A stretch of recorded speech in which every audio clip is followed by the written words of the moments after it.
Looks like we got a beehive forming in there. Look at that thing there. Can I zoom in?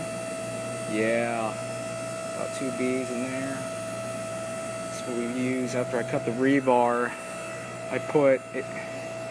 Okay, there's 2 things I could do in this situation. I could leave them alone, but that beehive, I could snap them, cut them. Yeah.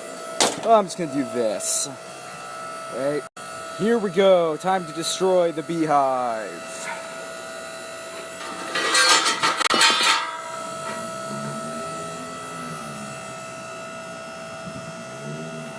Just put an end. So after putting that pole in, moved it.